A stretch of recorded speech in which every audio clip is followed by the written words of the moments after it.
Welcome to EntreProgrammers Podcast, the podcast for developreneurs, where you get to be a fly on the wall listening to real conversations of developers trying to tackle the challenges they face as entrepreneurs.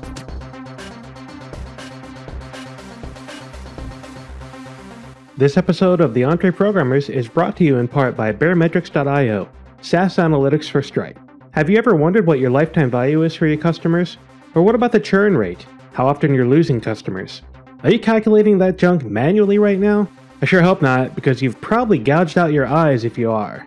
So instead of doing all of that work manually and potentially getting it wrong, I highly recommend that you look at Barometrics.io. It's SaaS analytics for your Stripe account in a single click. Seriously, it's that easy. So check it out at barometrics.io/EntreProgrammers.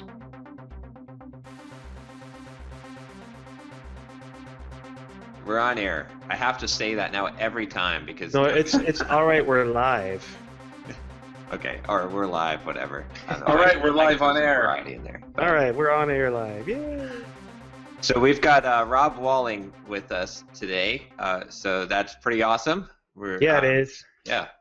Hi, guys. So, thanks for having me on. Yeah. I feel smarter already. So no drip bashing today. No drip bashing. Yeah. Unlike your normal episodes, huh? I was going to rip into drip today. Well, next week, I guess. Hey, Weber. All Hey, right. Weber. Oh, sorry. Hey, Weber. I actually switched fully to drip now, so I'm on drip. I've got campaign. I have my first real campaign running now, like a email course, like a 3-week 6-lesson course on creating a blog to boost your career, and I've already got like 170 or so people signed up. So nice. We'll see. Yeah, it Cool. should work out nice. Cool. How'd you find the setup? What's that? How'd you find the setup? Pretty good. I ran into a few. The only issue that I ran into really with it was what I wanted to do was at the end of my 6 days, or the end of the 6th lesson, I wanted to have a 2-day sale. So my lessons go out on like Monday and Thursday. So what I really wanted to do was after that Thursday email, send a Friday and a Saturday email, just for those those next two. And then I wanted to go into a sequence of sending emails like every 2 weeks or so, just to keep on pinging them if they haven't bought. I also wanted to make those conditional on buying. But I figured out how to. So I ended up creating a second drip campaign. Yep. And then I basically just moved them. So when they hit the end of that one, then they moved to this the second one that didn't have a specification for what days to send.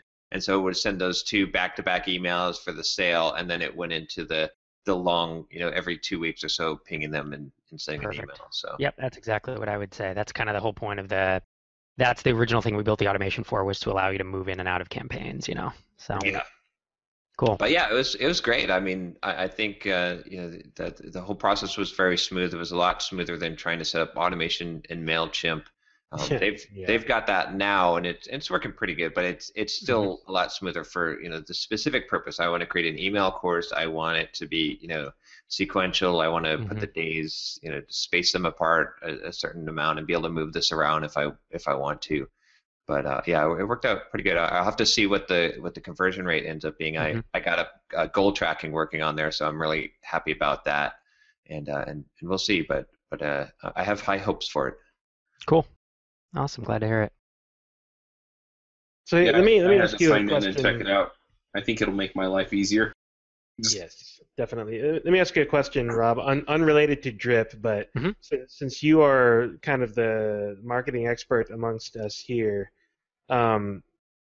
generally speaking, how is December for you and your products and new subscribers and things like that? Because I've had probably the worst month of my independent career just in this December.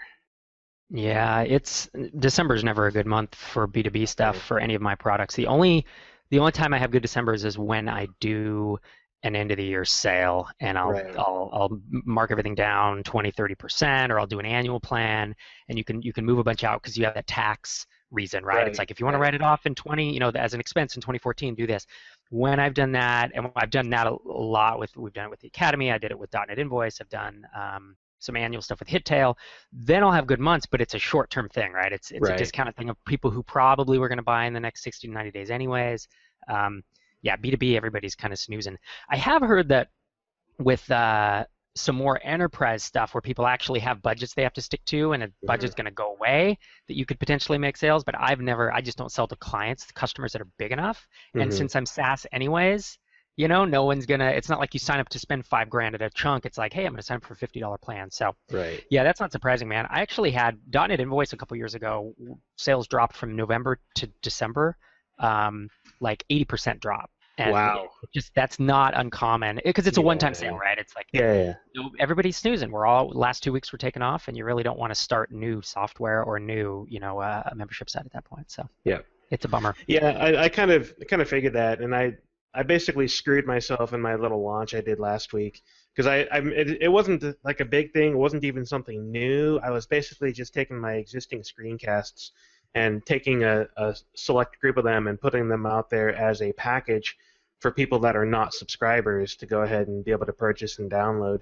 And it worked out okay. I mean, if I look at it from an objective perspective of, okay, these are people that are not subscribers. These are people that in December are willing to buy something. It did okay. Made about $700 off of this in the last week.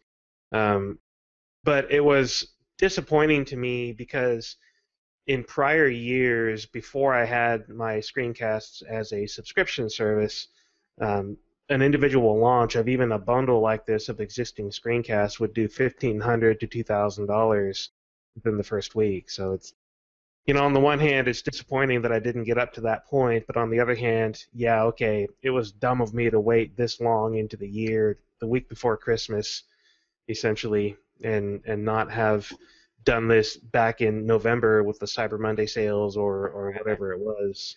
Have you thought about sending another email after the first of the year? Like wait until maybe the 7th and send it out again and say, you could play it one of two ways. You could say, it's just a Happy New Year sale, even though I emailed you about this last month. It's another thing. Or you could say, hey, I screwed up. Like you could come out and just be like, I screwed up and I tried to launch in December and it tanked and I think it was that. So I'm just trying to get, just kind of play it straight.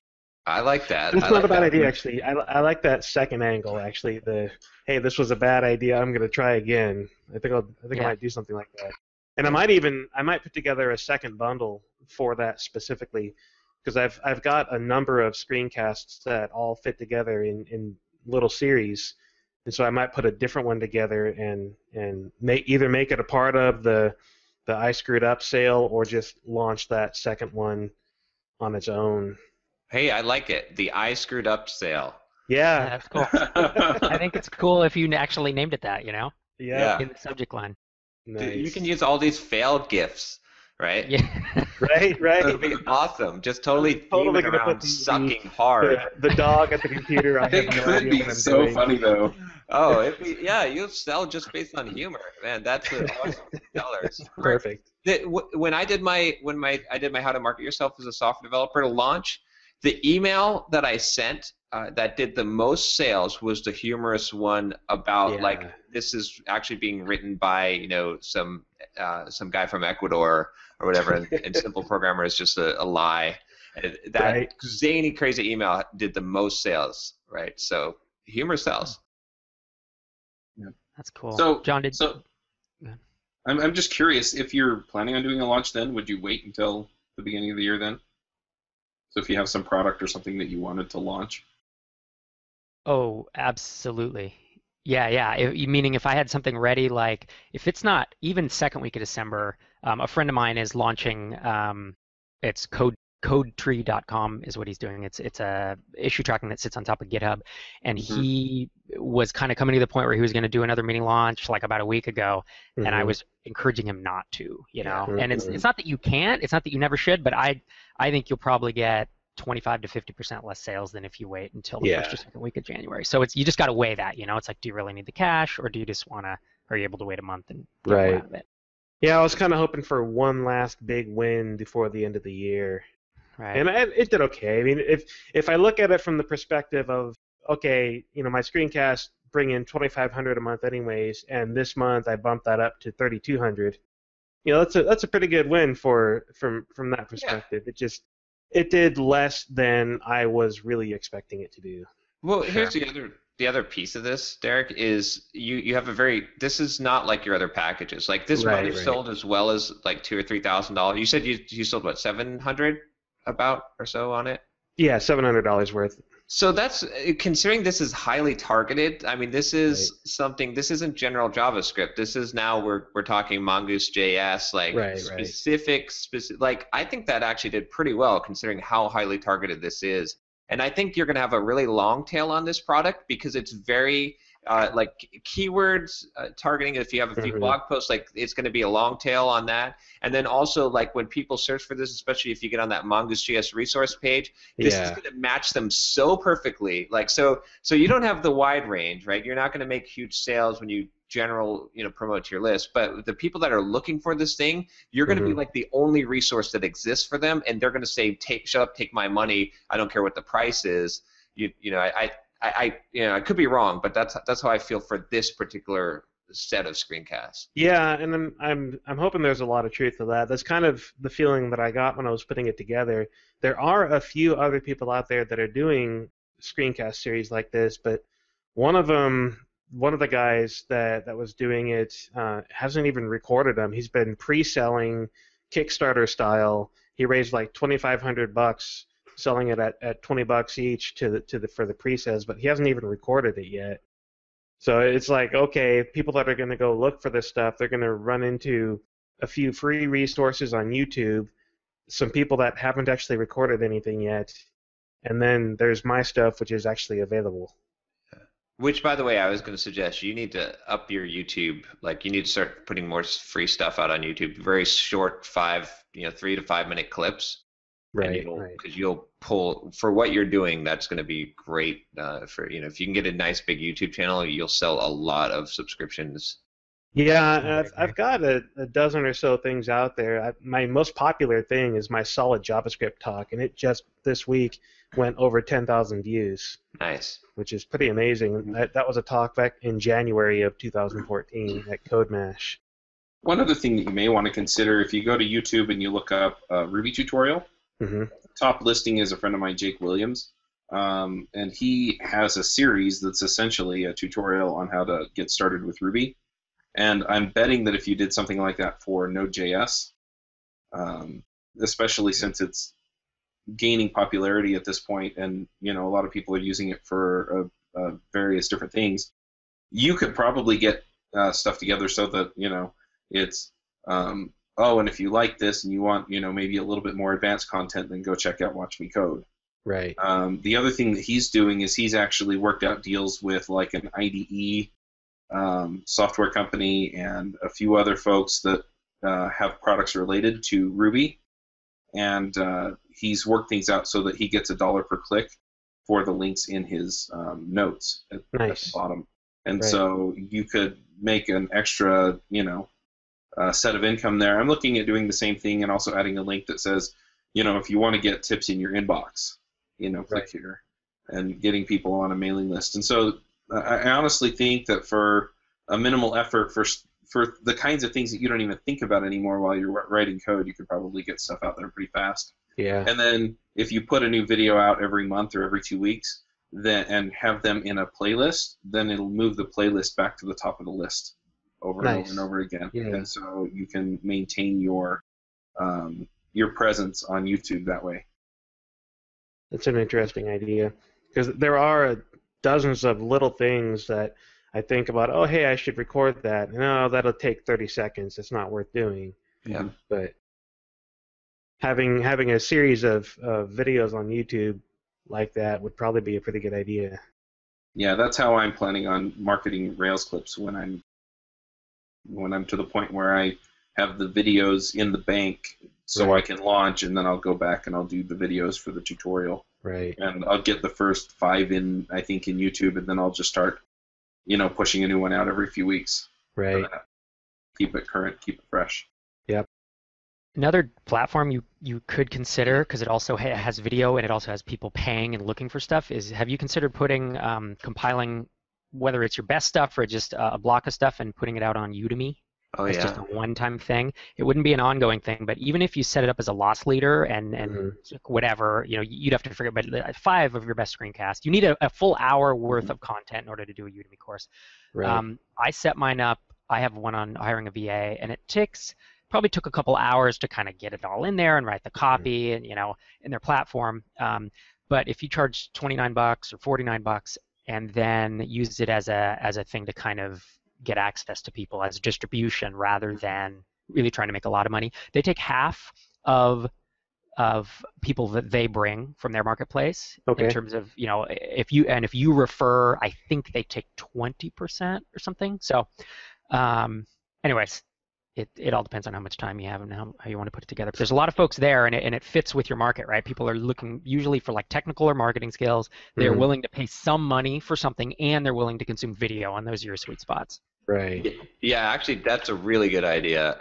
I know someone who's had extreme success. Let me see if I can bring it up. Dan Wahlin, he's got an AngularJS jumpstart. Of course, it is AngularJS, but if you look at this, I mean, he's sold 3,907 students he has in this course. And at some point, he was giving it for free, but I mean, that's what I was going to say, yeah. Yeah. He was selling it for like $99. I don't know what he's selling it for now. I'm not seeing the price on there, but anyway, I mean, he's just pulling in tons of people from that course. Right. Interesting ideas. I certainly have many hours worth of material that I could put up there. Yeah, it's worth a try at least. I mean, right. But yeah, I like Rob's idea. I think that will be. Oh yeah, he's selling it for $99. So. And he's got tons of students. I mean, he's making a fortune off of that. But he's getting leads, and I think you'll definitely get leads from that, especially since you're selling a subscription service. So once they buy your best stuff, right, they're going to totally want to subscribe to your regular subscription, I think. Right. So yeah, those are some good ideas. I'll look into those things more beginning of the year. I've got a couple of people that I gave free subscriptions to this week that are going to spend a couple of weeks with it over Christmas and then write up some blog posts for me. And I gave them discount codes to give to their readers as well, so hopefully that'll drive a few subscriptions. And then with sponsoring Ruby Rogues, pulled in my first subscriber from that sponsorship this week, and I expect that to start skyrocketing in January because that'll be the end of the first month of that sponsorship, which is usually about when those sponsorships take off. Nice. Yeah, that's what I've seen too. After about a month or month and a half, that's when it starts to really go. So let's talk about Rob's stuff since we have the opportunity. Yes, let's do that. What are all you've got like so many businesses going on, Rob. What are all your businesses now? I've actually pared down pretty heavily. Just as things have taken off with the SaaS apps, I've stepped away from some older kind of B2C stuff that I had. Like I had a wedding toolbox that was a B2C wedding website builder. Someone just made me just kind of a lowball offer, and I sold it for a few $1,000s. It wasn't making that much money. So I've stepped away from that. The stuff that I'm working on heavily now, I mean, Drip is my number one focus. Like that's what I spend, 80-90% of my time on, and I think that's pretty obvious by how much I talk about it and how much we're digging into it. I have 3 full-time developers working on that and a full-time support guy, and then me. So it's a team of 5. So. And then Hittail is still, we just rewrote it in Rails about 5 months ago and relaunched it. It was in Classic ASP before that. Wow. So that's a nice improvement. Yeah. That's a step up. A little bit. So it's been nice. We can actually, yeah, you can imagine. I haven't done Classic ASP in 12 years. It was pretty awful. Small upgrade is an understatement of the year. Yeah. But new ASP is like Classic ASP, right? Isn't it? We went back to it. We're like, no, the ASP, the MVC, yeah. That's right. So Hittail's still doing well, and it's actually, it's for a lot of the Drip's lifetime, it was funding Drip before, because I hired 3 developers, right? Drip hasn't been profitable just because it hasn't made enough money to cover every 5 salaries. Hittail. And then I have so that's mostly the software. I still have .NET Invoice, and it does a little bit here and there. Mostly it's Drip, and then the teaching side, which is like microconf. We run 2 microconfs a year now. One's in Prague and one's in Vegas. So we're gearing up for the Vegas one now, and the podcast. And when I find time, I still blog. Kind of like you guys, I got my hands in a lot of things. Yeah. Yeah. Well, you always got to open lots of doors, right? Because you don't know which door. Like there's, like I mean, you got to try not to split your focus too much, but you got to keep on opening doors because you don't know which thing is going to be ridiculously successful. Sometimes you hit that thing and it just, you just take off. Right. Right, and I found that like things plateau at a certain point naturally, right? And then you have to ask yourself, am I going to take this? It's doing $2,000 a month, let's say, and it's like, what is it going to take to get this to 10, 15, 20 grand? And am I that interested in this? And am I worth doing that effort? Or am I better off actually just moving into a market where it's easier, where it's going to plateau at 20, and then that's my first plateau, and I start moving. So. And that's exactly where I am with Watch Me Code screencast right now. I'm sitting at $2,500 a month. What's it going to take to push it up to $5,000 to $10,000 a month? Because I know there are some screencast services out there that are making that. I've talked with several people that are in that range, and I'm not sure if it's the direction that I want to continue going. I started doing it because I like teaching and I like helping people, and I've continued doing it because it's currently a fair amount of my income. But $2,500 a month is kind of like, I don't know. Do I want to continue this? Do I want to push? Do I want to see what I can do with it, or do I want to find something that will be more worth my while? Right, and $2,500 a month sounded awesome probably when you had no products. You're like, dude, if I could just build a product, that but that's how it goes. And then you'll build one that's $10,000 a month, and you'll be like, boy, if I could just get to $10,000 a month, that'd be it. And then you'll get there, and then you'll say, I just need to get to 20. So that's not a bad thing. It's just knowing that you're never going to get there. You're always going to get there and want the next thing.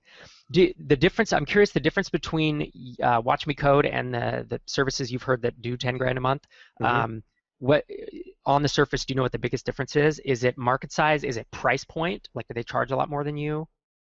No, I'm slightly more expensive than most of them. I think the market is really the key difference.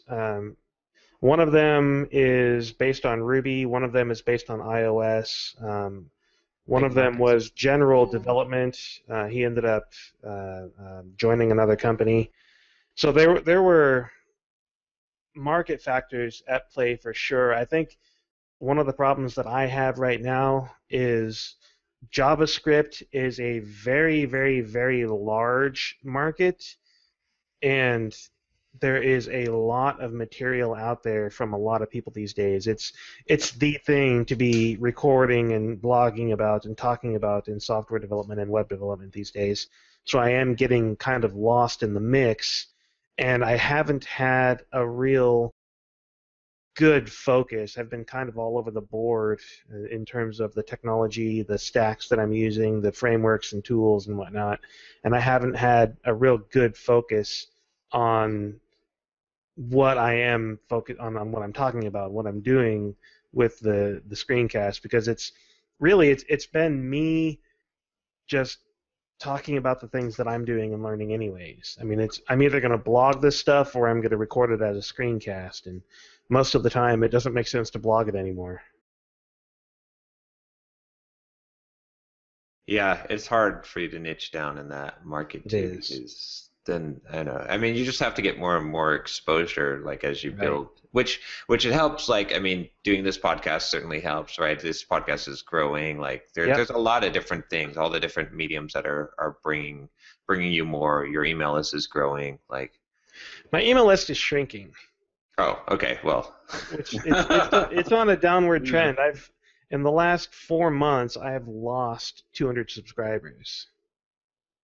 So with those cartoons, what the heck? Yeah. Are people not have a sense of humor? Man, those cartoons are awesome. I don't know. I mean, I'm certainly gaining subscribers every week still, but I'm losing faster than I'm gaining at the moment. I'm curious though, as well. are you doing things to make new connections and find new people that you can introduce to you and to Watch Me Code, and so that they can kind of get a feel for what's going on and maybe reach into their audiences and find you new subscribers?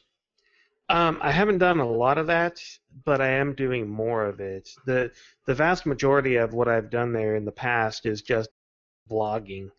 And my blogging has really taken a back seat to a lot of other things because I need income more than I need people watching or reading blog posts. And the easiest way for me to get income is to do consulting work. So I've been trying to do that because I need income. So it's kind of a vicious cycle though, because on the one hand, my consulting work is currently fueling the screencast information. I'm doing a lot of screencasts about the tools and technologies that I'm using for my client project. But on the other hand, focusing on that and leaving out the blogging means that my blog is reduced in traffic, and I'm not getting as many people signed up for my mailing list, and I'm generally lowering the audience, and I'm kind of moving backwards in a certain sense when I need to pick up and move these things forward. It's kind of it's one of those things that's really hard to get out of. Yeah, it strikes me that you could maybe go on like Nomad.js, or right. Go talk to some of the people who are kind of the bigger names in JavaScript and see if you can just get to know them a little bit. And ultimately then I've been finding with the number of contacts and the way that things have worked out for me is that the more people I know, especially influential people I know, the more things kind of tend to just work out eventually. Mm-hmm. Not always on the timetable I'd like, but they tend to do that for me. Mm-hmm. And so it just I don't know. I think there's an opportunity there if you could find the people who are kind of the people that everybody's talking about in JavaScript. Go get to know Isaac Schluter, or get to know some of these other folks. Find out what they're involved in. See if you can reciprocate something, where you do an episode or two on their stuff, NPM Enterprise or something, release it for free, and then they promote it, and then all of a sudden, you're getting traffic because the NPM website references you, and they're getting what they want because people are seeing it and understanding what they're getting out of NPM Enterprise. Right. So, I think there are opportunities there. I think if you go out of your way to, like I said, meet the movers and shakers and then find some way to give them something that they need, I think you can really make it pay off and get some traffic to Watch Me Code if that's where you want to go. Yeah, it's that comes back to the question that Rob introduced a few minutes ago. Is it what I really want to do? Is it worth my time? And I've been asking this question for a year. You figured that out. I think you need to market yourself as a software developer. How to market yourself as a screencaster? Wait a minute. That's the real catch. But I have some projects that I've been thinking about for a while. Okay, is this giving me what I want? Yeah. And ultimately, I'm worried that it's taking time away from things that I really do want, and so I'm trying to figure out, okay, is this something that I need to drop, or is it something that I think can get me where I want to go? And I don't know if I have a good answer for that. I'm kind of hoping that Rob can answer that. It sounded like he knew somewhat what, because he pared down what he was doing, and I'm curious to know what his criteria was for, okay, this thing, it may have been making money, but it wasn't the Rob thing right now. So I don't know if he can hear us. How do you make those kinds of decisions? I can hear you. Am I back on? Okay. Yes. Yeah. Can you guys hear me? Okay. Were you asking specifically about Hittail, or just in general how I evaluate when to move on? In general. In general. Yeah. So I typically I wait till something plateaus, like I said, and that And then I ask myself, am I interested in doing this for another? Because to push something past a plateau, it's typically going to take another 12 to 18 months. Mm-hmm. And I ask myself, is that what I want to be doing, for the bulk of my time for 12 to 18 months? Because I only do one thing at a time. Aside from, I know it sounds like I do a lot, but I don't focus on more than one thing, right? Yep. Even with MicroConf, like we have a mostly full-time guy who does that for us. So I really have to ask myself, is that what I want to do for the next 12 to 18 months? And sometimes that question, the answer is yes, sometimes it's no. I typically take a retreat to do this. Like I will take 48 hours and I go to the coast or to a forest and I literally get away from everyone and I take a pad of paper and I think, and I try not to listen to podcasts. I try not to check email. And I'm away from the kids and my wife, and I spend 2 days, and I kind of have this framework that both my wife and I do this once a year, and it's crazy what the amount of thinking and the amount of kind of discernment you can do in 48 hours, and you ask some pretty deep questions. And I think if you think about it for an hour, you don't have enough time to really absorb the ramifications of abandoning something or putting it on autopilot. But when you spend 2 full days, that's kind of the ideal scenario when I'm going to make a big choice like this. I try to map out, like I'm going to go on my next one. I try to go once a year. In about 2 weeks, I'm going to go on one. And I'm going to be asking, not questions, I'm not going to be asking this question about drip because A, it hasn't plateaued, and B, I see myself doing it for several more years, but I will be asking it about some other things that I'm doing, and I also will be looking at, what do I really want to get done in 2015? What's feasible, Mm-hmm. Huh. So how about you guys? Do you guys move from one thing to the next fairly frequently, or is everything you've started, do you still hang on to? That's part of my problem, quite honestly. I've got so many things going on, and so many things that they need my attention in order to grow, and it's hard for me to be able to focus on the things that I want to grow versus the things that are easy to grow. Like it's easy for me to get lost in, okay, I need to record screencasts, which I really do need to record screencasts right now. I need to sit down and get 3 or 4 more recorded because I don't have any for January yet, and January is almost here. So do I do that, or do I work on Signal Leaf, or do I work on client work, which will pay the bills better, or do I work on growing my mailing list, or do I work, there's just it's always been a problem of priorities for me. I have a difficult time prioritizing. And when I get into panic mode like I am with Watch Me Code, and I've been in panic mode for a couple of months now, and it's really starting to wear on me because I can't seem to get myself out of it. And as long as I'm in firefighting panic mode, I won't be able to prioritize things because this is always going to be the priority and will always be taking me away from other things.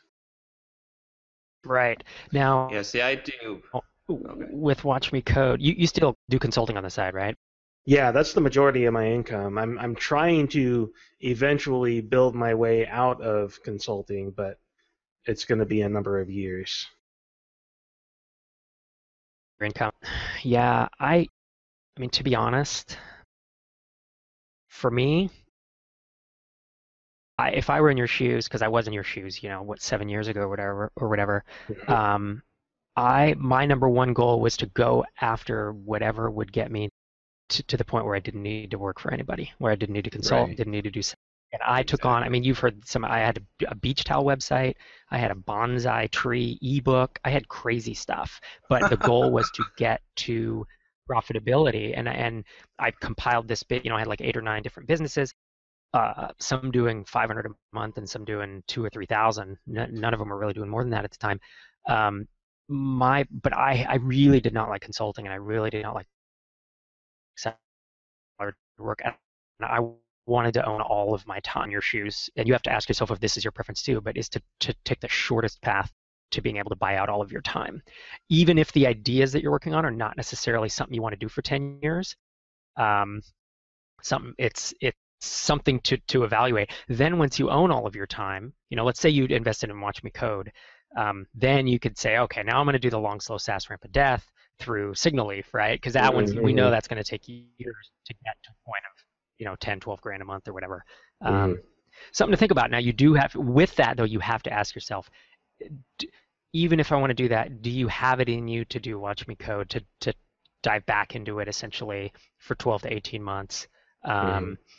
Or is that just impossible? You can't force yourself to do something you really, really don't want to do, but you do need to know that if you back off of that, if you make the most money from that as a product and you back off and go somewhere else, you are taking it essentially a step backwards, right? Yep.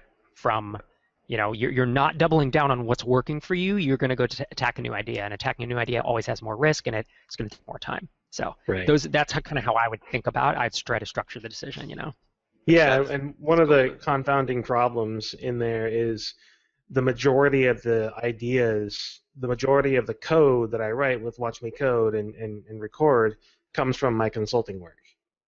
So if I want to continue Watch Me Code and really bring that to something big, I essentially have to continue writing code for something or someone else in another capacity. Otherwise, I run out of ideas for that material. Which is perfect. Is that right? Could you not? Yeah, it could match up there. Or could you? You couldn't build another product. Like, let's say Watch Me Code gets to the point where it's you own your time. It's 8 or 10 grand a month. I'm assuming is probably around your number. Right. And then you're like, boom! I stopped consulting. Now I need.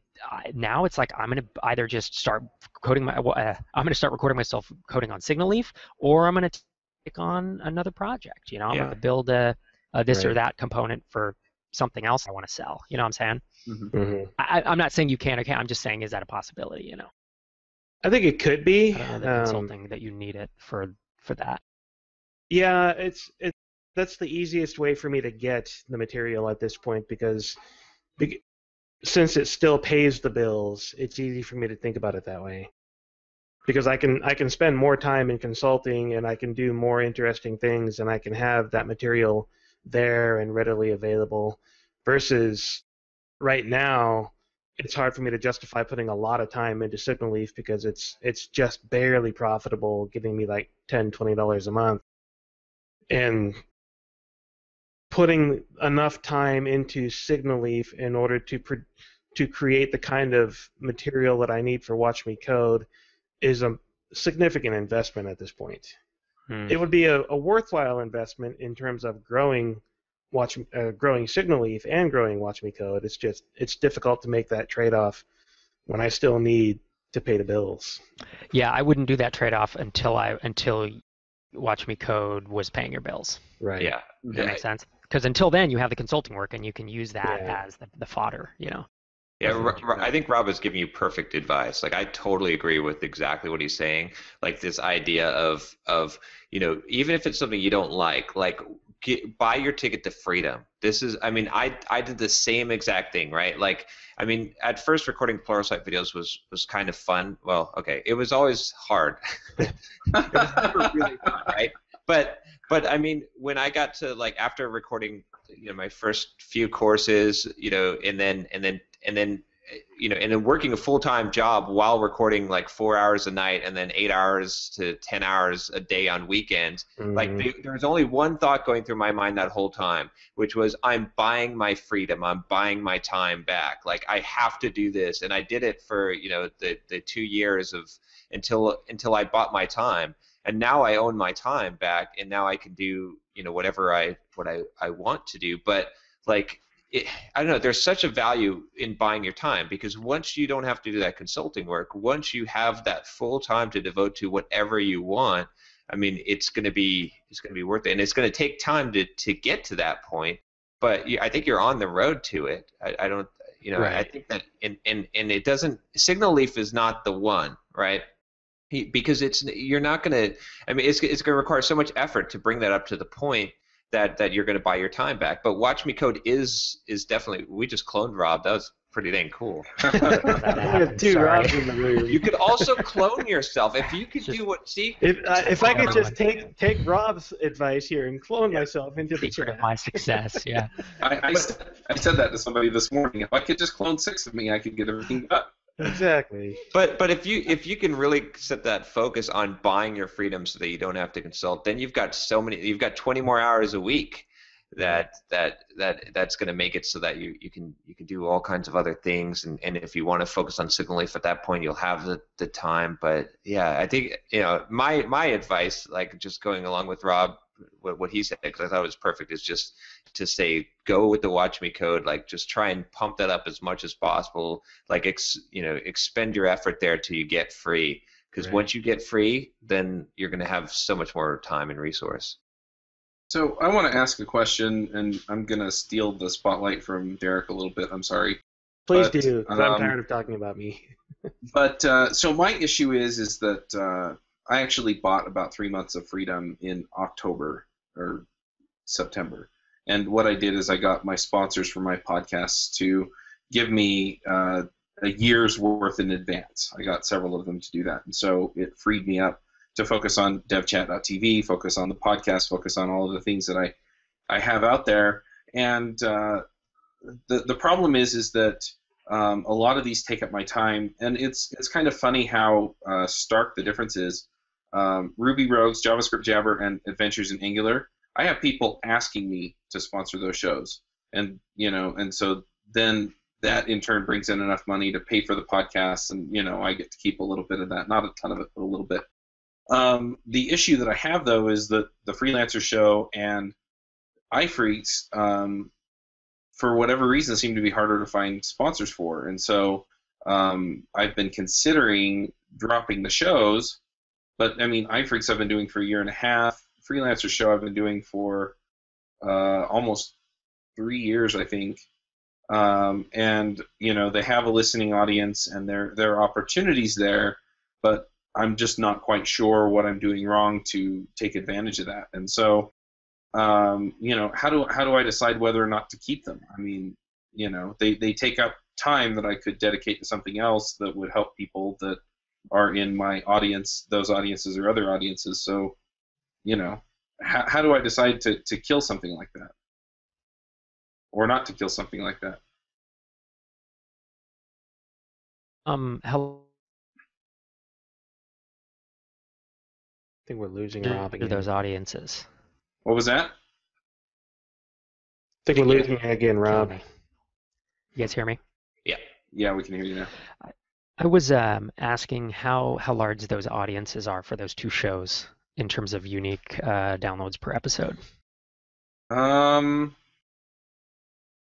don't look at the numbers that often.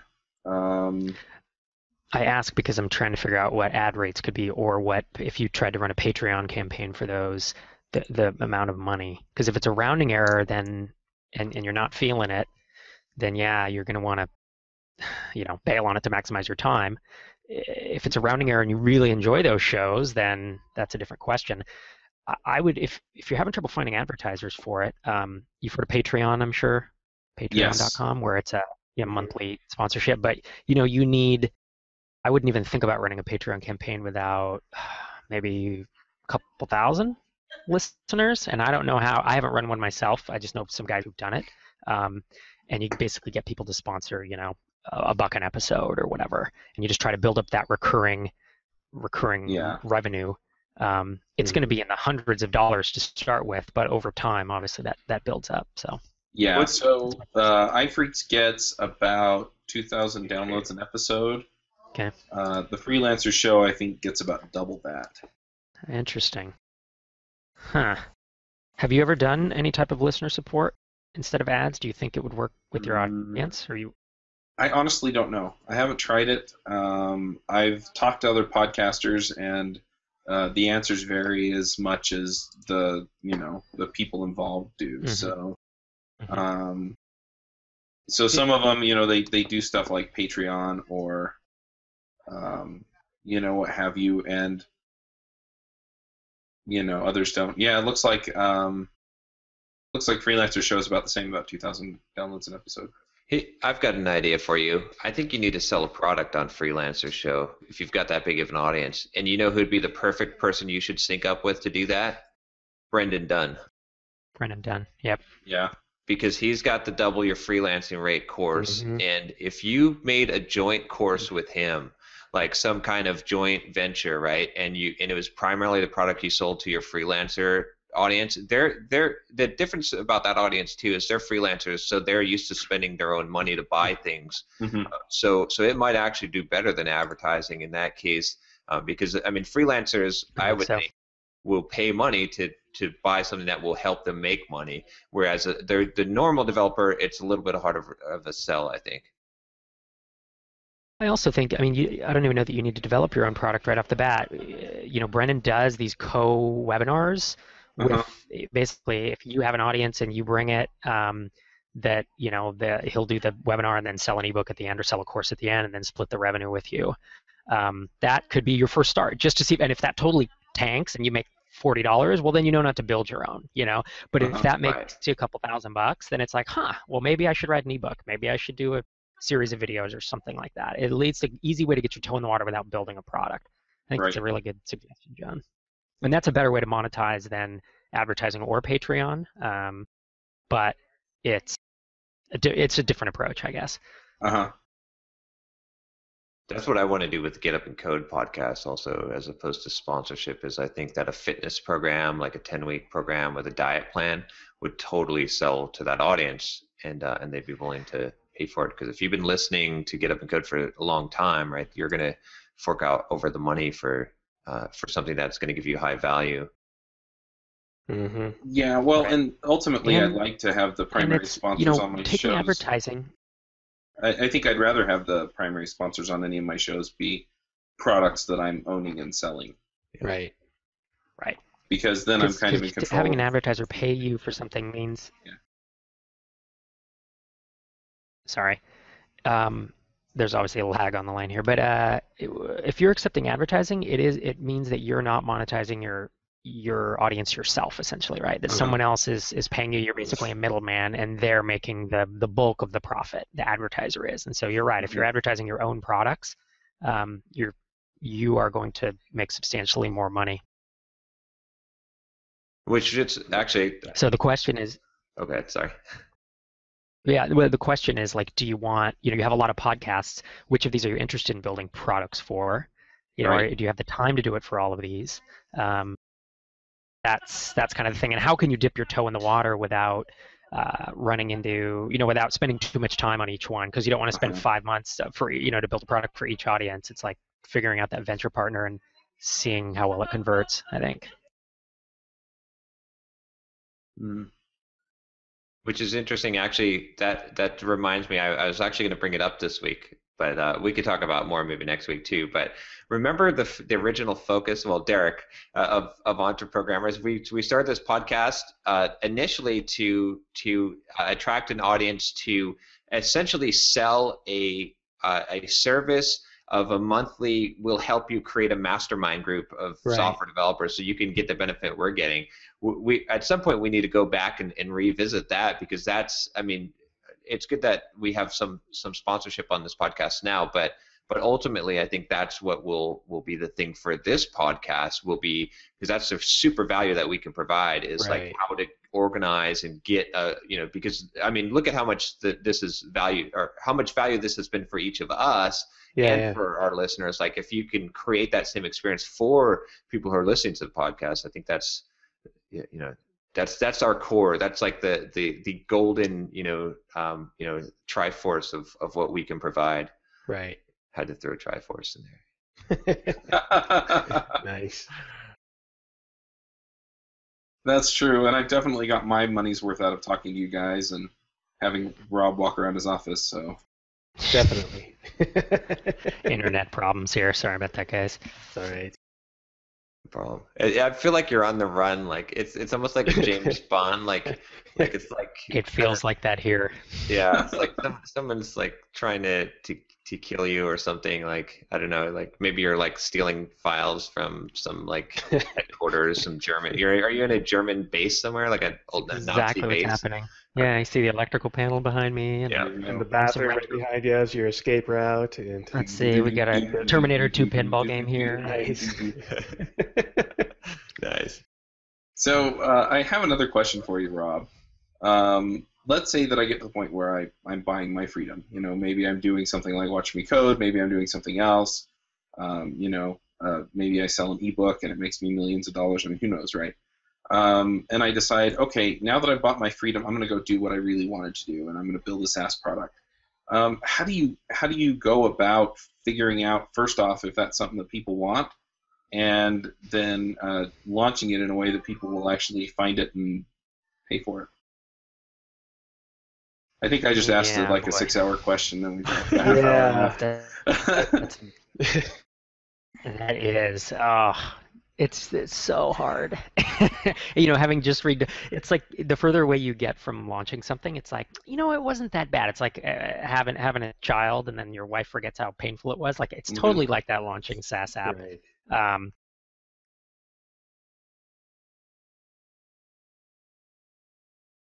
This being an answer I really want, I know that he was going to freeze. Of course. We're totally losing you, Rob. Am I here? Yeah, you're here now. There we go. It's like when you get to the final boss and you're like on your old Nintendo system and you're like, That's don't right. step on the power cord. That's exactly right. Yep. I would, so it's like you have a competitive advantage, which I think is the first thing I would look at, and it's that you have reach into some audiences. And that's the first thing I would think about is which of those audiences do you want to build for? And if you can combine a few of them and pick the biggest ones, that's your best bet. But if you really don't want to build for those guys, I mean, you kind of have to weigh passion with, market size and viability. But then, the reach into the audience is less about making actual sales, in my opinion, and it's more about being able to have people that will respond to you. That you can ask them via email, or you can Skype with people and they're willing to give you the time of day. Because the biggest thing I see these days with like a brand new founder with no people, kind of no reach or no network, is that they have a really hard time. They put up a landing page, and even if they get, let's say they get 100 email addresses for sending Facebook ads there, they email those people and they say, hey, what do you want? Or I built this, what do you think? And no one will spend the time to give them feedback. So that's something I would definitely think about, is how to leverage your network to start with. And then, of course, you have to come up with an idea. I would run it by a bunch of people and try to get purchase commitments. That's really the first thing. You can't. Now, when I email people to evaluate an idea, I never say, do you think this is a good idea? I say, I want to know if you would pay for it. And in fact, when people email me now, because I get a lot of emails about this, right? And they say, hey, do you think XYZ is a good idea? And I always tell them, it doesn't matter if I think it's a good idea. That's like a completely arbitrary, random thing. It matters if I would pay you for it. So here's what I would, I'll advise people, like, go email the people who will pay you for it. Yeah. That's the real people that you want to hear from. So that's kind of the early start of it. Right. Like the fart app, right, on iOS. Like if you would have emailed people and said, do you think this is a good idea? I think we would say, yeah, don't create a fart app. Don't do it. Never email me again. I don't want ever. but man, if you said, will you pay for it? Again, take my money. I need a fart app now. Yes. Exactly. That's right. Besides, we know it's the Android users that wanted the fart app. Yeah. Exactly. Yeah, that makes sense. So, kind of tangential to that, or maybe directly, I don't know. Anyway, so the other question I have is, I have a lot of people asking me about how to start a podcast, and that's not an audience that I necessarily have. It's people across all of the audiences that I have currently, right? They're all like, how do I start a podcast? And that's a 6-hour question they want me to answer in a half hour too. So is that something that I can market to my current audience, even though they're not directly, podcast people? Right. Your podcasts are not about. Yeah, I would take a slightly different approach with that one. I would probably use your existing audience to create the baseline of a new audience, because there are going to be people in your existing audience that want to know how to do something like that. And if you built a course, if you put together a new website, a new resource, a new mailing list, a new whatever it was, so that you could begin marketing toward that audience, you could jumpstart that audience with your existing audience. There's going to be at least some small overlap in that Venn diagram, Mm-hmm. and you could find those people and get them to self-select into the new arena that you're trying to go after, the new market you're trying to go after, and have them help you kickstart that new thing just by taking advantage of who's already there. There's a good that specific idea has a really good three-way joint venture, which is like I want developers to create podcasts to help market themselves. So I show them, I give a lot of information about how to create a podcast. The value of it is to market yourself. Obviously, Chuck, you've got the experience of creating and running podcasts more than any of us. And then Derek obviously wants people to create podcasts so that they'll subscribe to Signal Leaf. So you can almost create like a one day, like we could create like a webinar or something and have each of us talk about the different aspects. Each of us would benefit because you're getting people to the different streams of why to create podcasts and how to do it and where it's monetized. It might be a trial thing, like to do a webinar and let's see if we can sell some tickets to this webinar for fairly cheap, and then eventually and sell our products as well through it, so that you've got two ways to monetize that.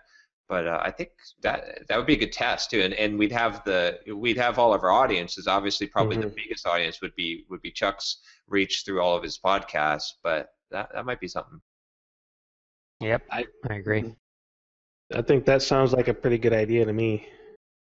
No, hopefully no one steals our secret. That's okay. We're not going to publish this. Just between the four of us, huh? Exactly. The four of us and the thousands of people that listen every week. Well, the other thing is, though, is in order for somebody else to do it, they have to go find a Derek, John, and a Chuck, exactly. right? So, and not everybody's going to have the reach that we have to our particular audiences. So even if somebody went out and said, "Oh, I'm going to do the same thing," I'm not worried. Yeah. Ideas are a dime a dozen. I mean, if you think the idea that you have is the value that you provide, then you're not really providing a whole lot of value to whatever it is you're doing, because the ideas are easy. It's actually doing the work and getting out there and putting the effort into it. That's where the real value is. You want to know my secret ideas for the cool things that I'm building? Yeah, sure, I'll tell you. I don't have any issue with that. Because chances are there's like a 1 in 1 million chance that you're going to steal my idea and go do it before I do. Right. Well, it's just not going to happen. Yeah, people don't take action. Like there's like that 0.01% of people that will actually take action, and then even of that percent, there's the people who, after being kicked in the nuts once, don't give up, and that's an even smaller fraction of that fraction. So it's like, I mean, I just got an email from Josh an hour ago about being kicked in the nuts on his mailing list. Well, the other thing is that if you go out and build something, or if somebody takes your idea and goes and builds something, I mean, who's to say that the way they executed would have been the way that you executed? So if they make $1 million, it's still not a guarantee that it was $1 million idea. If they make $1 million off of it, that was validation that my idea was good and I need to go do it. What does Microsoft do? What's Microsoft's number one move, right? They buy somebody else's product and turn it into theirs. They don't even necessarily buy someone else's product. I mean, sometimes they do it that way, but they let everyone else into the market first. Right. They see what's working, and then they directly compete with them, even though these people already have market share. That's time and time again. That's what Microsoft does, and they're successful at it. Well, usually they're successful at it, but that's their whole strategy. They're like, well, is there a market for it? We're not gonna take our try it and find out. Let everyone else find out. If there is a market, then we can compete. So even if someone does your idea, it doesn't matter unless they're like gonna saturate the market, right? Which no one ever can do, unless you're super big. Then there's room for you to compete. It's almost better if someone's already kind of cracked open the door for you. Yeah, no, it totally is, because trying to build a market when there isn't a market is nearly impossible. Yeah. But if there's already a market there and there's evidence of that market by having competing products, then you can focus and improve and do better and all that good stuff. So, Rob, we can't see your video. Are you still there? I guess not. I guess not. Sorry, Josh. You joined scared just him in away. time for Rob's internet to drop again. No. Yeah. Dang, the Nazis got him. Must have been a headshot. Yeah, because I had another Evil deep Bond question, villain. but I guess we'll have to wait on that. But yeah, I'd really like to do a joint venture of that kind on there. I would too. Yeah, we can even we can have Josh do the email campaign and List Totally. building for podcasters. No, I don't totally. know what I'm getting volunteered for. You're doing a whole You're getting lot of volunteered work to for make us money. tomorrow. Yeah. And oh, he cloned himself again. All right. There's two Robs. 3 Robs again. Let's see if we can get a third. Yeah, but it's still just his pretty headshot. Oh, while Yes. we're killing time here, I have a confession to make. I bought an Amazon Echo today. What's an echo? It's that little thing that you say, Alexa, tell me, read my wife's text messages and tell me if she's cheating on me, or like play the Sopranos theme song, or it's And like then Amazon. it's the last 3 words. I mean, then it gives you the answer. Yeah, exactly. I've never heard of this thing. It's this new thing they launched. I got an invite to it, and I was able to get it for like $100. Okay. So for $100, I'll see what it is. Yeah. But okay. Sounds like $100 well spent. Yeah. Yeah. Speaking of Amazon, it's going nuts this year or this month. I'm at already at over $400 in Amazon affiliate. Wow. Nice. I'm about to go up to the 7.5% tier. You might be Nice. beating me. Now I have to check. I haven't looked in a while. Well, okay, if you type in on Google, I kid you not, go open an incognito window and type in programmer gifts, software developer gifts, anything like Oh, that. nice. I'm Yeah, number nice. 1 on every single search result for software developer, programmer gifts, Nice. anything like that. You jerk. Yep. So like all 4 people who love a software developer are Exactly. doing that, and yeah. I'm selling Raspberry Pis like crazy. I'm selling 10 Raspberry Pis a day. Yeah. Nice. My Yeah, wife loves a handsome guy, not a software developer. You're crushing me. I've only got $212 this month so far. Yeah. So Rob, I have another question related to the one I asked before. So let's say that we get our audience, we get them to a landing page, they happen to sign up for the mailing list or whatever.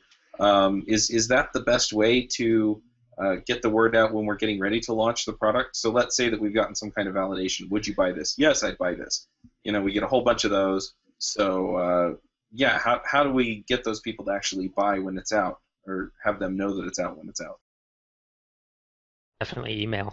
It's going to be the best, right? Because even if you compare the same size Twitter following to the same size RSS subscriber list to the same size podcast subscriber list to email list, email is typically 10 times, converts 10 times better, sometimes 20. And I've heard you guys talk a little bit about this when, Josh, when you did your launch a couple weeks ago, you said it was like a 10-to-1 or a 20-to-1 ratio. Yeah. Yep. So that's it. I mean, the validation, the email list, you can use that to survey as you're going along to kind of say, hey, I'm building this, what do you really need, or here's a sneak peek or whatever, and get some feedback. There's a lot of value there. But the ultimate value of that email list is that it will result in your biggest sales day, probably for your first 6 to 12 months should be on your launch day if you've done it well. And if your list isn't that big, you've either fumbled the ball building the list or you don't have enough interest. You know what I'm saying? The idea isn't good. Assuming that people are online and all that. I mean, if you're selling to construction firms or selling some enterprise thing, then yeah, you're not going to sell based on an email list. But I think we're all talking about niches that where that would work. Mm-hmm. But I do think you need more validation than just building an email list for sure. Actually, if you're going to build an app itself, like a SaaS app, and spend all that time, I think you need to actually have people who are really willing to pay the money, and who you've talked to one-on-one, like 10 people that you can help guide that product. Mm-hmm. If you're going to build an info product, I don't know that you necessarily need to do as much validation, because you kind of know what you're teaching, and you probably have a better idea about it, and it's less risk because you're not, a SaaS product. You're going to build it for 6 to 12 months, and then you need to market that thing for years. So you're making a big investment. So I just think you need to be safer with it. Whereas an info product, we all know you can crank one out and sell it faster. So Well, I've got a SaaS product that I've been dabbling at for the last year, and I really want to get it out there. I think the market for it is growing. It's for podcasters as well, and I think it solves a real need out there. But yeah, so I need to go out there and I need to, really validate, would you pay for this, and then get people on the mailing list. Give them a lot of value on the mailing list, so they stay subscribed until I start hitting them with. So I'm getting ready. You're going robot voice on there, Chuck. Yes. So I got, check it out. Oh, Nice. nice. The print book. Arrived. Yep. Awesome. Is that Comic Sans? Hey. Oh. Yeah. So it's exciting. This is super exciting. That to is a see your serious own tome to see you holding book. that in your hand, man. Yeah, it's pretty thick, right? Massive. This is all writing too, right? This is like Yeah. no code in here. This is Yeah, how all many writing, phone numbers so. are in it? Which metro area? What's that? Which metro area phone book is that? Oh yeah. John, I want to see you tear it in half now. Okay, Yeah. Yeah. I'll do a YouTube video where I tear my book in half there. I've got like 25 copies delivered, so I'm sending you guys one. So. Uh-oh, did we lose Rob again? I was going to ask him a question. no, I just turned my camera off for save Okay. bandwidth. Yeah. Yeah, Rob, I wanted to ask, so like what have you found to be the most effective kind of ongoing, like how do you like to structure the first few emails that people get, and then also like ongoing, like what's your favorite strategy? Yeah, I have two different ways that I take this. With so I have personal brand emails, and then I have app emails. So personal brand stuff is obviously people who follow me through the podcast and the conference and other stuff in the book and all that. And for those, I build almost everything as an autoresponder sequence so that I rarely send broadcasts, because if someone signs up a year from now, I want them to get value from what I've built, right? So I will typically try to email every 2 weeks to the personal brand list, and I don't live up to that, but I try to use stuff that I'm doing recently. It's pretty easy with the personal brand, right? Because it's what you're doing, right? So I'm bringing it in. The harder question might be the app ones, like what do I have in the drip or the hit tail autoresponder sequences? And for those, I do the 5-day or 7-day email mini course. That is the enticement, the reward to get people on the list. And then I will either have, I typically don't write those myself. I have like I won't even say a ghostwriter because I put his name on it, but it's someone who's either aggregating information that's relevant to the industry, or I will have some high quality blog posts written. Like I have a company right now who's writing 4 blog posts a month for Drip, and these are professional, like U.S. based writers. They're not cheap. They're several $100s per post, between $200 and $400 a post. I post them on the blog, and then that goes into the autoresponder sequence. And it basically is a lead-in. That's what that's what Kissmetrics does, and that's what BidSketch does. And so my sequence now is weekly for Drip. Like if you stick around on it, there's probably 20 emails, 25 emails, and a lot of them link to blog posts.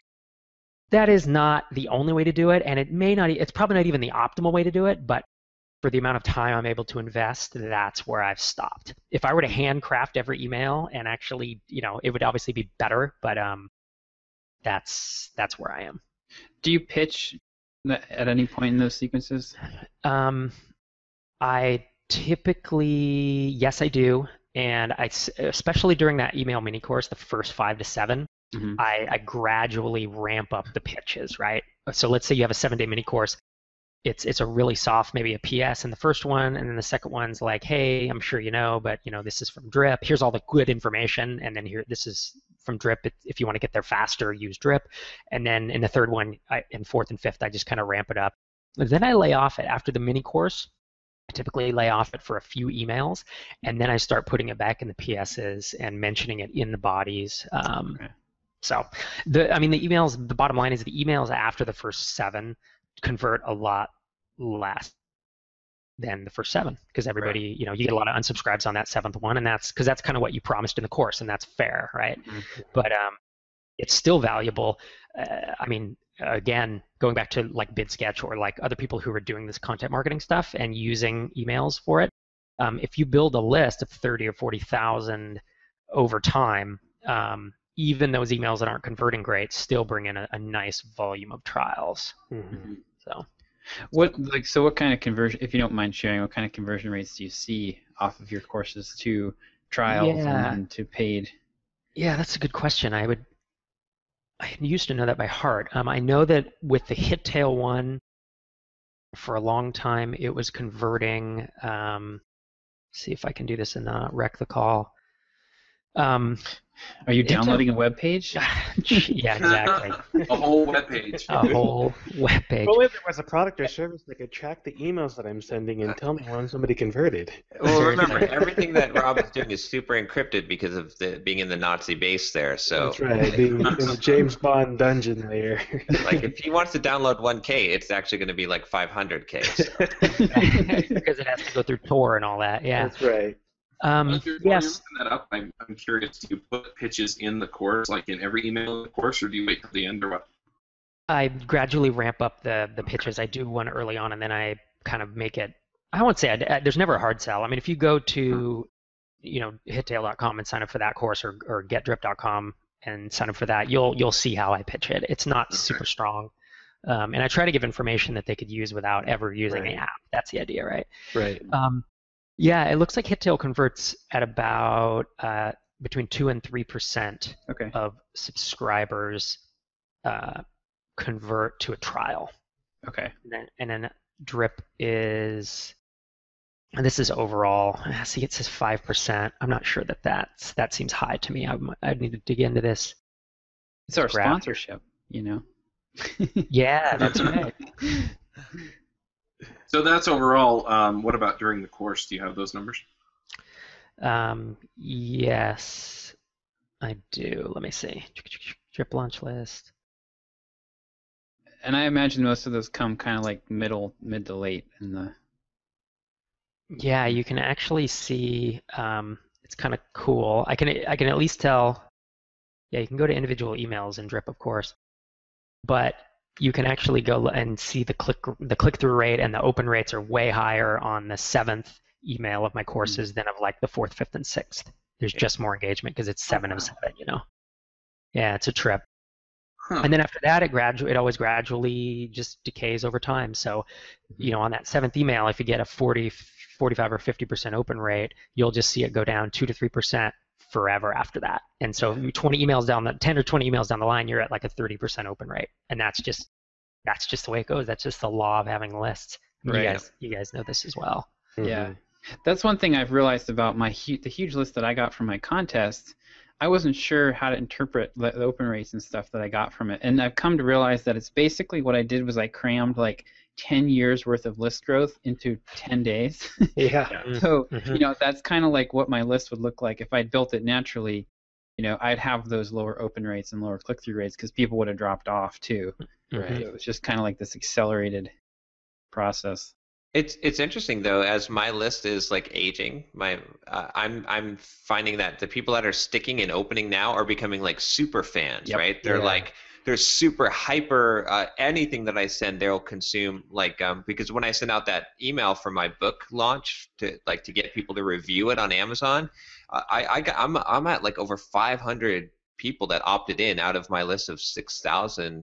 So it's like that's extremely high for someone to actually volunteer to write an Amazon review. Yeah, that is. Yeah. Chuck, to answer your earlier question, it looks like the HitTail 7-day course converts at 5% of subscribers wind up signing up for a trial, and the broader, the whole thing converts at about between 2 and 3, like I said. And then Drip is similar. It's like 5% is the broad number, and the course itself converts at 6%. Okay. So do you have other entrances to that list then, beside the course? Yeah, I do. Okay.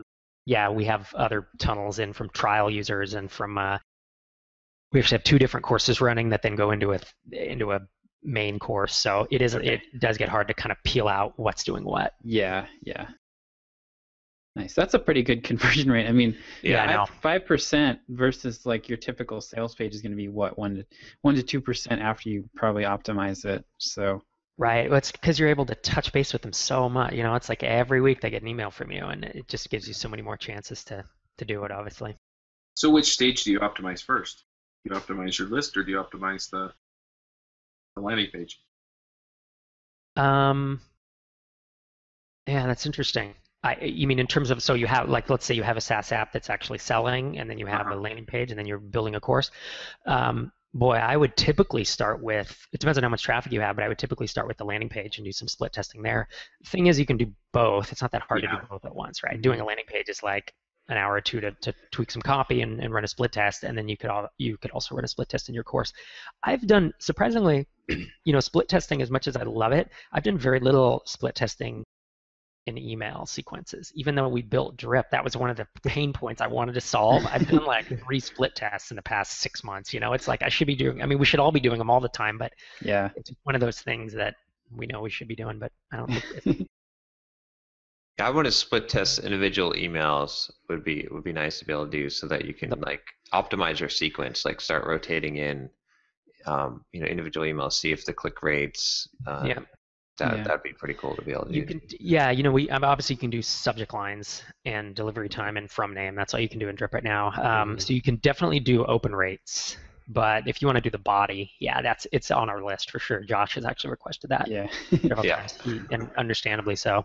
I've been surprised. Like that was so often requested early on, and we built it, and it took a ton of time to build that split testing. It was like 3 or 4 weeks full time for a developer, and I mean, there's been maybe like dozens of split tests run in the past 18 months across all of our customers. It's like nothing. Wow. Yeah, it's like nobody uses it. So it's really been, that kills you, right? It's frustrating when you build an app and then you build a feature and nobody uses it, but it's just not as popular as you think it's going to be based on the demand. All right, I'll set up a split test today. Part of that might be, I actually had I knew it was in there. I had a hard time finding it. I was wondering if you turned it off. It's not very discoverable. At least I don't think so. So like having it used to be easier to find. I ran a number of months ago, and it was like, okay, there's my split tests, but now it's, where'd it go? You got to dig for it. Yeah, that's a good point. As the app's gotten more complicated, things. Right. I should also, I don't mention it in the onboarding email sequence at all. I should pull it in there of like, hey, did you know? Even like once you're a customer, I could send it a week or two later. Then be like, boom, did you know you could split test? You should try one. It's easy to set up. Good point. But I think a lot of people also need to understand why split testing is important.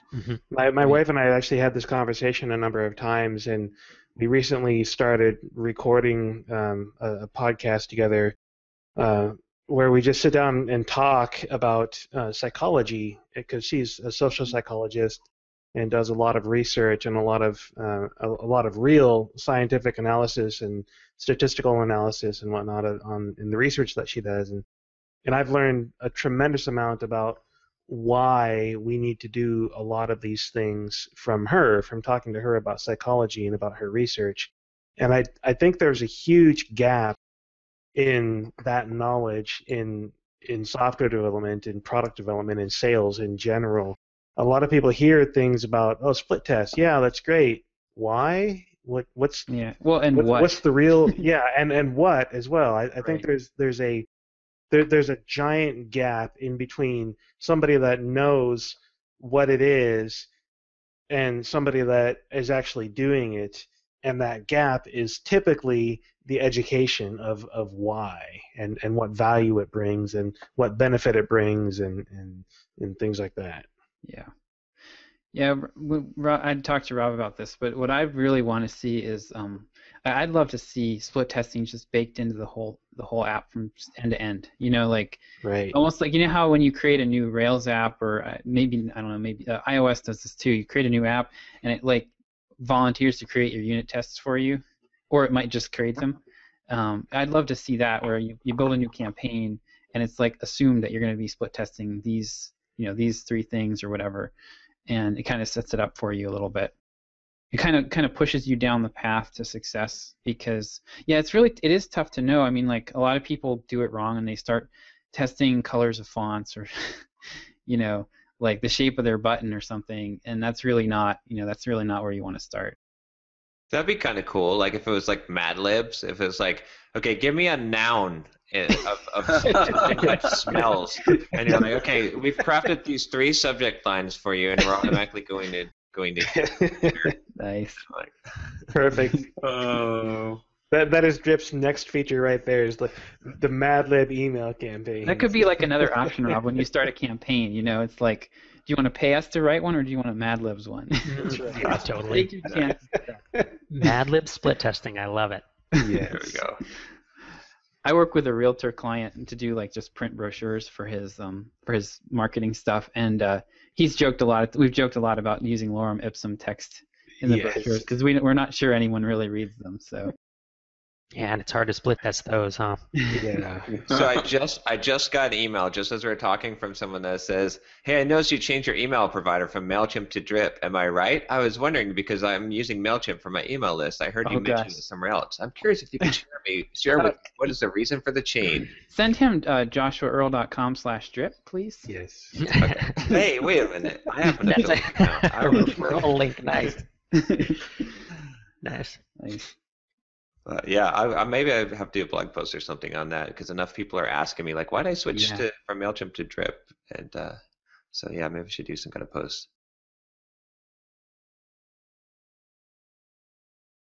I want one where you can click a button and it changes it all to like Scooby-Doo speak.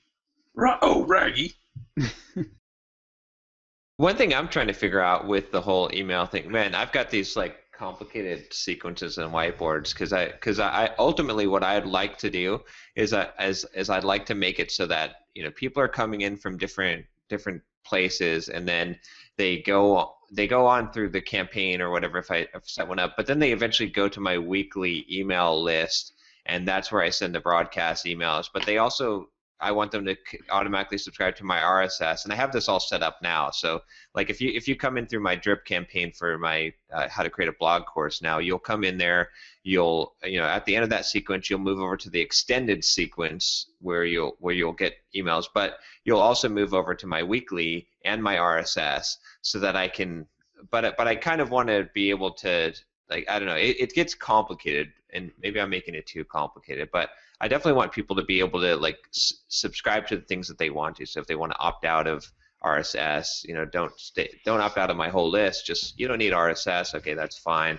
But I want to send all this stuff by default, because I want to have all these high touch points. Because I know that, like, on the day that my RSS email comes out, I get a lot of hits on my blog, and that reminds people about who I am and what value I'm providing. And so and different people respond different ways, right? It's like some people just love to get the blog posts or the YouTube videos, and some people like the inspirational weekly emails, and some people, just want to give me the finger and. But yeah, that differentiating of being able to unsubscribe from just campaigns, like you have an RSS campaign and then you have 3 other campaigns that you're running, and if someone is subscribed to 3 or 4 of them, we used to do it that if they clicked unsubscribe for that in that email, they would only get unsubscribed from that one campaign.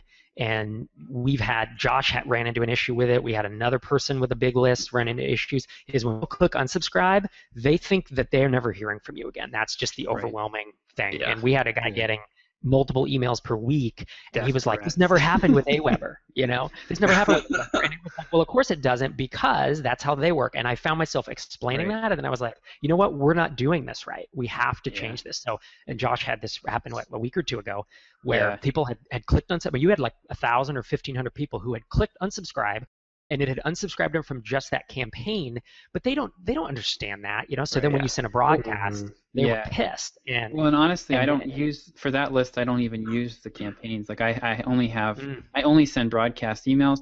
I was using the campaign as like a holder, because that was before you guys built the global unsubscribe feature. So I was using the campaign as like a way to let people unsubscribe from my broadcasts. And which is what I'm still doing. Yeah. Yeah, and so people thought, they thought that they'd unsubscribe, but they they weren't. Right. Mhm. They very much and weren't. so we've now switched the default behavior that basically if you click unsubscribe, you're off all of your marketing emails. Now you still could. Some people are using that in like with Drip. We use Drip as its customer repo as well. So I have trial email users. I have customers, that I'm actually emailing, and you can get around. You can still contact them even though they're unsubscribed to say like system outage, right? Or stuff they really want to know. You just flip the type of email from commercial to being transactional, and you can override that setting. Just as an FYI, but overall, it's a challenge because people don't read and they're used to a default behavior, and so they'd click through and they'd see our unsubscribe page, and we would say you're unsubscribed from that campaign, but they can still contact you through all these things below, and no one read that. Yeah. We had thousands and thousands of people, not email. We didn't have thousands of emails, but we had thousands of people who thought they were unsubscribed and weren't, that we had to later go back and pull out. So. Maybe I'll make my RSS ones transactional because I don't ever sell anything in there, and that's like you've purposely want blog posts, and then make the unsubscribe at the bottom of that be a click link that actually just removes you manually from that campaign, and make it very clear to say if you click this unsubscribe, you're only going to unsubscribe from RSS, and then have like another link below. If you want to unsubscribe from everything, here's the link to click for unsubscribe from everything. Because it'd be nice to be able to, I guess I could just do that with the default footer and just add to it and just say, in bigger text, if you want to unsubscribe just from RSS and still get everything else, click this one. But I think Rob was right though. I mean, I found that most people just don't read that stuff, and so they're looking for the link that says unsubscribe, and that's when they're gonna click. Yeah. See, because the problem I get is like people are like, well, I'm already an RSS reader in your email. I'm already subscribed to your RSS in my RSS reader, and I'm like, no, don't subscribe to the RSS reader. The email is better. The email lets you get the rest of this stuff from me as well. So people don't understand like that RSS is separate. That it's they think that when they unsubscribe from RSS, it's because it's duplication. They don't realize that there's more than RSS that comes out, that there's weekly emails and there's other stuff. But yeah, that makes sense. And they also can, still, if they click that unsubscribe link at the bottom of an email, they are globally unsubscribed from your account, but then they do see a page that says you can reactivate any of the things. So if it's more of an opt-in, and and obviously not many people are going to do that, but if they do that, then they really have read and they really do want to hear from you. And that's true. That's the important thing. So I would be careful. You mentioned switching to transactional. I don't think you want to do that because there's a legal definition through CAN-SPAM of transactional versus commercial, and your RSS to email. It's actually like you could get fined and stuff if you do that. Like we use those verbs because of the law, and it really has to be like someone you're in a transactional relationship with, I guess, is what. We have a whole screen when you try to go to transactional where we specify, but it has to be like a paying customer or someone who relies on a service that you rely on for notifications or something like that. Okay, so I got to get people to pay for my RSS feeds. There you go. I need to get a WordPress. I need a plugin for WordPress that'll actually let people log in to be able to get the feed, because I've been looking for that for weeks, and it just seems that WordPress won't allow you to do authenticated feeds at all, and it's driving me nuts. So Rob, it's one thing. We talked about using the transactional emails for Derek's usage to kind of send like a personal looking "Can I help you?" message, and it sounds like that wouldn't be allowed either. Yeah. Well, here, like for a trial user. No, so the idea would be like you opt in for his cheat sheet, and then you go through that course, and then like a few days after it ends, we send that email, because the main thing was like, well, there's no marketing message in it. It's a footer. There's no footer, so it looks more personal. Was kind of what we were thinking, but it sounds like that wouldn't be allowed. I don't think it would be based on what you just said, and I was thinking that prior anyways. But along those lines, I've had a good amount of success with my "Can I help you?" email at the end of that course already, because I put like 10 lines of space at the very bottom of the email, and most people don't bother scrolling down to see that it was from the email campaign. I've had several people reply to it thinking that I had actually sat down and typed them an email.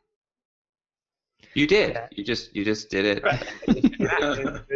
Email sequence. Did it bulk. Just put a cat picture after it, and then nobody will. Exactly. I have noticed though, there's something different about since I have switched to Drip and started sending emails out. More and more people think that it's an individual email to them specifically, than with MailChimp. So that there's a plus there, because it's always nice. I mean, when someone emails you back and they think that you emailed them personally, because then you get a real connection with them. It can really then you can respond personally. But Right. Did it have anything to do with template? Did you change the Yes. template when you moved from MailChimp? I think that's a huge thing. Yeah. Obviously, we did that intentionally, but. Right. yeah, I'm using the default Drip template. So And what were you using in MailChimp? Did it have like a border around it and stuff, like any visual elements? I tried to make it look as much as plain text as possible, but I think it was still maybe there must have been something that was still different, but Yeah. Yeah. I That was love fairly random. love how you can just edit the templates. They're right there.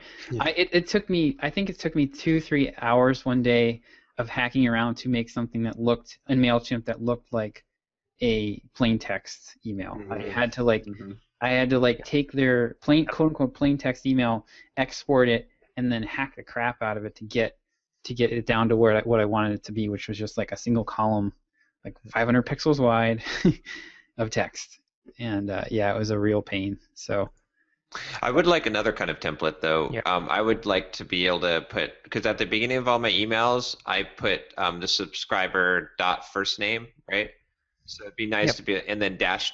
And guess where I learned that trick from Ramit Sethi, the I Would Teach You to Be Rich guy, because I noticed that because sometimes you don't collect the first name on the email address, so if you or you don't collect their first name when people sign up, so if you just put like the template, the first name and then dash, then if they don't have a first name and that's blank, an email starting with dash is totally fine. But if they do have it, then it looks like it replaces the comma.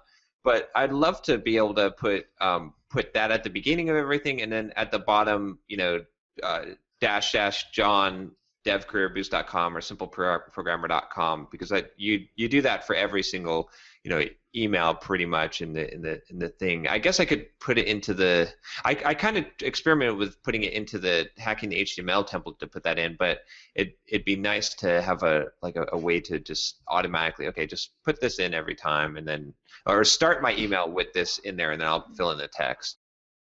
Yeah. Guys, I've got to take off. So it was good to meet you, Rob. I'll probably send you an email. Cool.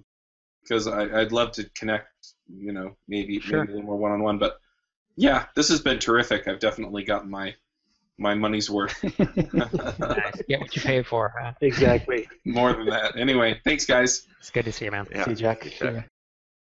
I have to take off in a couple minutes as well. I got a kid Sure. getting out. He has a minimum day today, so Yeah, me too. I got 2 kids getting out early today. It's awesome. a week before Christmas, and then they're off for 3 weeks. Huh? It's like, dude, I don't have Yes, childcare, yes. so I have to work short weeks, for a couple No, weeks. I do have childcare, and they're off for 3 weeks. Cool. But back to your question, John. I would put that in the template. The template. And, Okay. Yeah, and I mean, we can help you if it doesn't look right or something. We can help you make it look right. But that's just the place. Like building another. I mean, you could put your signature in the footer as well. We just added a default account-wide default footer. If you guys find yourself editing your footer every time you create a new broadcast or whatever, we just added that. So it's like an account-wide default. Go into your settings, and then you could put your signature there. It should work just fine, and then by default, that's what would appear, and then you can edit it there. The header, though, or the intro, that one I would probably just hard code into the template, and then, And then if you didn't want that, I would probably have 2 templates. I could have the one with the first name greeting and one without it. Another thing that you can do, it's what I do with my emails, is I actually have an if. You have your liquid subscriber.firstname.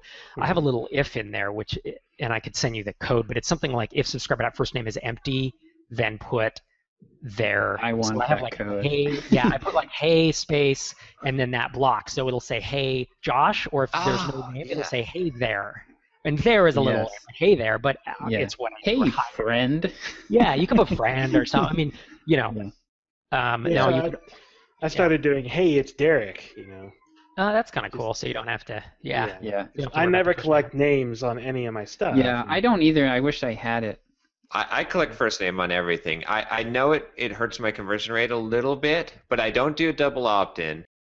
Because if you're giving me your first name, right, and I don't know, I feel like because when I send an email with that starts with their first name, I get a lot more personal responses back. So I think it's worth it just because of the kind of thing that I'm doing and kind of just my whole personal brand that like I want to appear as personal as possible. So I could be wrong, but I think it's worth it. I think you're right. Yeah, I kind of lean towards not worrying so much about conversion rates.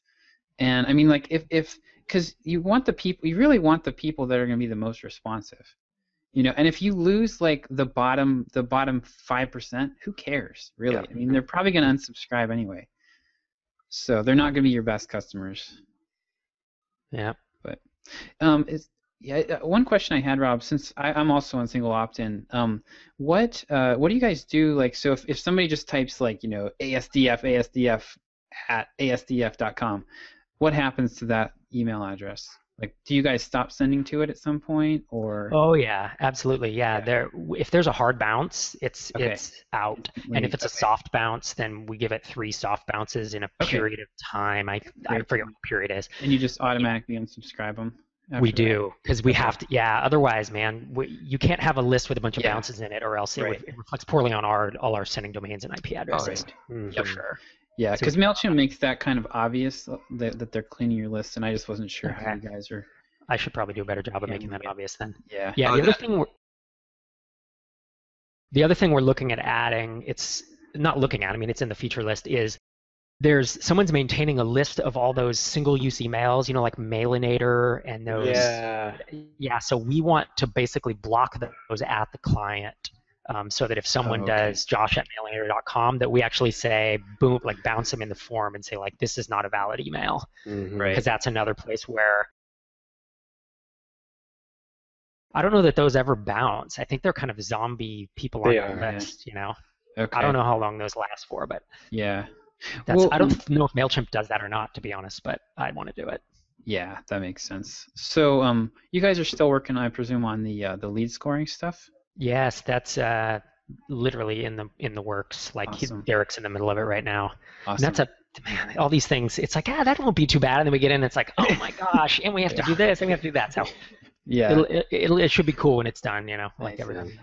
So the automation stuff is probably not going to be in the first version. Like we're not going to be able to do much with it. We're just going to be able to sort and build segments. Sort and view and build segments. I don't think in V1 we're going to be able to build rules off of it. Although Derek wanted to throw, there's a lead threshold typically. Like if you have a lead score, the higher the lead score, the better the lead is. And there's typically a threshold that you set of like, maybe it's 65. It's an arbitrary number, but Derek was saying he thinks he wants to throw an event when someone crosses that on the up or the downswing. So at least you could put something like that. Like everybody, when they hit 65, then you could do this, right? You could add them to a campaign or tag them as something. And then if they go the other way, you could then undo that. So at least we could, that's kind of our first hack at it, Yeah, I'd really like that, because what I want to do is have, basically I have like a kind of an ongoing long-term campaign that's going to be just like what you kind of do with the personal branding stuff.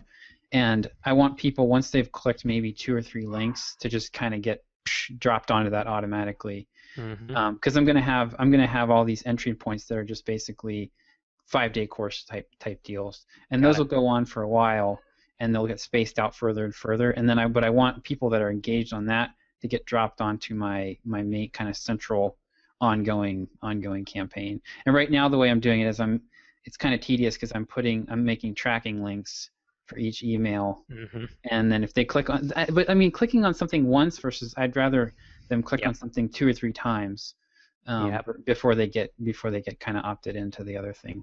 That makes sense.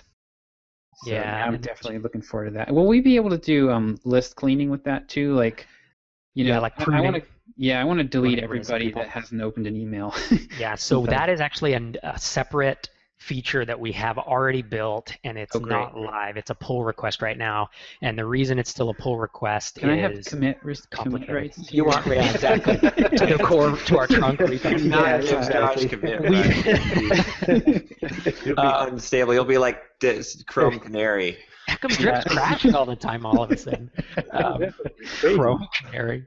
Yeah, so that's built, man, and that's probably our number one requested feature right now from folks who are in the same situation as you, who have a big list, and you know there's some dead weight there. So I don't know if we'll get it live next week. That's actually an interesting feature because it makes you guys less money. But it's the right thing to do, though. I mean, and I don't think it's gonna have a major impact. I think it's only experienced people who are going to use it, like yourself. So everybody's not going to use it. And even then, someone doesn't want to cut. You don't want to prune 50% of your list. Like that just feels weird, you know. So it's definitely a good feature to have. See, that brings me to a question about that. I had been, because we had debated this before, I think, on this group of should you actually delete people from your list, or you might as well send them anyway because there's a chance that they might open. It doesn't cost you anything really, and if you even get like a small percentage of them to open and buy, like it's going to pay for whatever how much does it cost to keep an email on a list. But I read this blog post from Neil Patel this week that had like 100 things about blogging or about email or. It was, I don't know, but anyway, it had an email section on there, and one of the things he said, and this might not apply to us because it might be Drip's sending domain in general. I'm assuming, I don't know if we have specific ones or how that works, but he said that if you send emails to people that are unopened, then you actually can hurt your deliverability from that sending domain.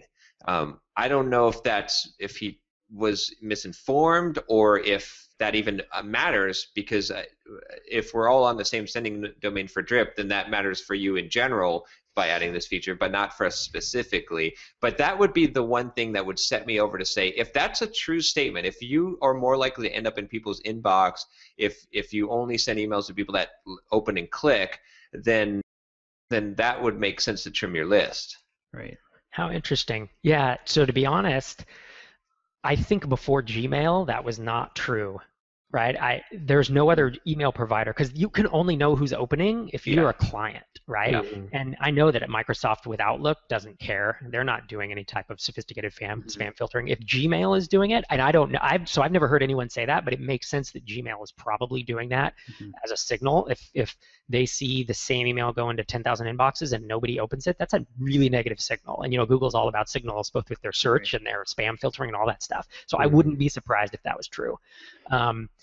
And yes, Drip has we send from 12 sending domains and we round robin, so everybody's in a pool. You could also send from you could set up your own sending domain with DKIM if you wanted to, but not something I would necessarily recommend, because our domains have higher reputation than yours will, because we send 7 figures of emails a month. But all that to say, I agree. I hadn't thought of it that way, because I don't think we're at the. I don't know that it would make a difference with as big of a pool as we have of emails being sent, but I think over time it probably will, right? If we never pruned any list in like 2 years, we'd have things, we'd have huge chunks of people not opening things. So it's a good point. Yeah, my understanding is that there are, like, some of the providers keep those old dead email addresses, they watch them. And if you're sending a lot of, if they're like spam traps. That's right. If you continue to send to something that's never opened because it's a dead, it's a dead email address, they kind of look at that as like a honeypot type of thing. Negative thing. Yep. I could totally see that. Yeah. And that's another reason to try to identify your most responsive people on your list. And really, if you're going to broadcast, only broadcast to them versus blasting everybody. So that makes sense.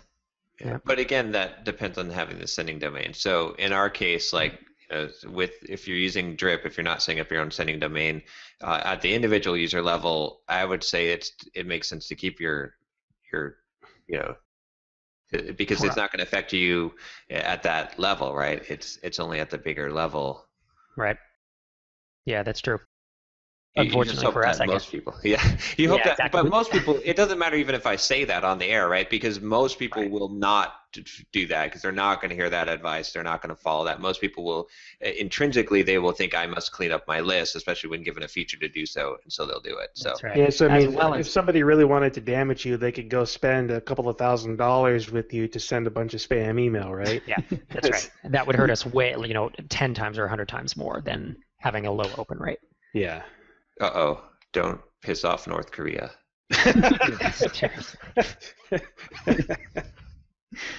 I think the whole thing is fake, actually, but I'm crazy. I think it's a fake? That it's not I think a real hack? Sony staged the entire thing to promote because Wow. how many copies of DVD copies of the interview are they going to sell? I'm going to buy one because I want to see that thing now.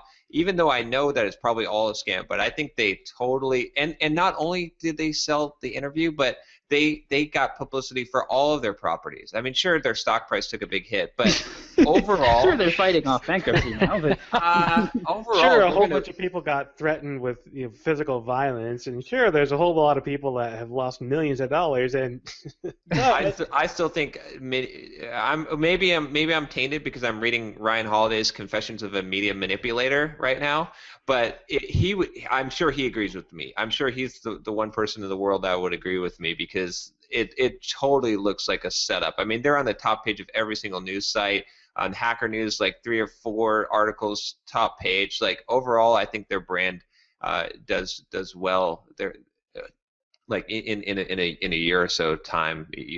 I think I don't know. I could be crazy, but It's a pretty big hit for them to take, man. And there's like actual Social Security numbers being released. They're opening themselves up to class action lawsuits and stuff. That'd be a big. That's a big one. I think if you're right, then they sorely miscalculated what would happen. Like I don't think if they did plan it themselves, my guess is they said, all right, let's do this, but let's not release any Social Security numbers and let's not do this. And then somebody went rogue or something, Best conspiracy since Watergate. Indeed, Sonygate. Cool. Okay, guys, I have to duck out. I'm sorry. Yeah, I gotta go pick a kid up. No. Awesome talking to you, Rob. Yeah, thanks for coming on. It's been really awesome. Absolutely. Really appreciate it. Thanks for having me on, everybody man. go sign up for Drip. That's right. Yeah, we'd love to have you. It's and thanks for being supporters of Drip, guys. I mean, it literally is folks like yourself that make it viable for us to continue going because it's not like we don't have thousands of customers and it's not super profitable yet, and so it's like individual people spreading the word has been a real impact. So I really do appreciate all the use that you're giving it, and then just talking about it on air and stuff like that. So you're making it easy for us, so. Yes, Cool. yes, definitely. Glad to hear it, man. Cool. Awesome. All right. Thanks for having me, guys. All right. See you guys next week. See ya. Wanna start a business, but you just know how to code. Listen